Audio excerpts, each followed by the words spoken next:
સમાચારમાં આગળ વધીએ બનાસકાંઠાથી જાણકારી આપી કે જ્યાં પાલનપુર પંથકમાં અડધો કલાકમાં 1 ઇંચ વરસાદ ખાબક્યો। પાલનપુરના બસ સ્ટેન્ડમાં વરસાદી પાણી ઘૂસી ગયા હોવાના દ્રશ્યો પણ સામે આવ્યા। મુસાફરો બસ સ્ટેન્ડમાં જઈ શકે તેવી સ્થિતિ ન હોવાને કારણે હાલાકીમાં મુકાયા। નીચાણવાળા અનેક વિસ્તારોમાં જળબંબાકારની સ્થિતિ છે। કીર્તિસ્તંભ બસ સ્ટેન્ડ અને ગઠામણ પાટિયા સિવિલ હોસ્પિટલ સહિતના વિસ્તારોમાં પાણી ભરાઈ ગયા। 1 ઇંચ વરસાદમાં જ પાલિકાના પ્રી મોન્સૂન પ્લાનિંગની પોલ ખુલી ગઈ। પાલનપુરના ગ્રામ્ય વિસ્તારોમાં પણ ધોધમાર વરસાદ પડ્યો।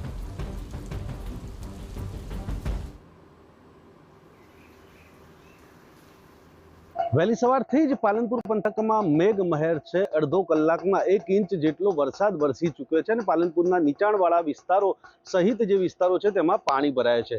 અત્યારે જે દ્રશ્યો છે એ પાલનપુરના એસટી બસ સ્ટેન્ડના છે, એટલે કે એસટી બસ સ્ટેન્ડમાં જે પ્રકારે પાણી ઘૂસી ગયા છે અને અહીંયા પેસેન્જર અથવા મુસાફરોને બસ સ્ટેન્ડમાં જવું કેવી રીતે એ એક પ્રશ્ન છે।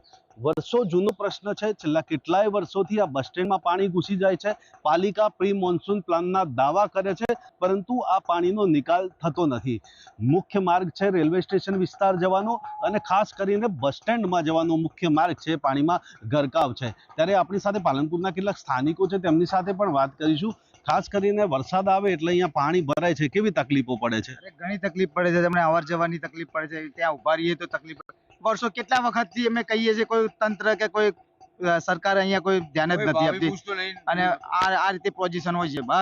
હર વખતે વરસાદ, થોડો પણ વરસાદ આવે તો અહીંયા બસ સ્ટેન્ડમાં પાણી ભરાય છે। એટલે મહેરબાની કરીને અમારા તંત્રને એક જ નિવેદન છે કે અહીંયા જો પાણીનો આ નિકાલ કરો યા તો ગટર લાઈન કરો, એટલે પાણી નિકાલ થાય। સાચી વાત, રોડ નહીં દેખો આપ જોઈ લો પેલા શું હે શું નહીં, આવવા જવા માટે શું હે, આવવા માટે જવા માટે શું હે, તકલીફ થાય છે। અંદર જે બસ સ્ટેન્ડમાં જવાય છે, દેખો આ પાણી ભરાઈ ગયું છે, પાણી 1 ફૂટ પાણી ભરાઈ ગયું અંદર બસ સ્ટેન્ડમાં। સ્થાનિકો આક્ષેપ કરી રહ્યા છે કે તંત્ર સાંભળતું નથી। બસ સ્ટેન્ડમાં 1 ફૂટ સુધી પાણી ભરાયા છે અને જેને કારણે મુશ્કેલીઓ ભોગવવી પડી રહી છે। પાલિકાના જે દાવા છે તે માત્ર કાગળ પર છે અને લોકોને મુશ્કેલીઓ ભોગવવાનો વારો આવ્યો છે। અતુલ ત્રિવેદી, TV9 બનાસકાંઠા।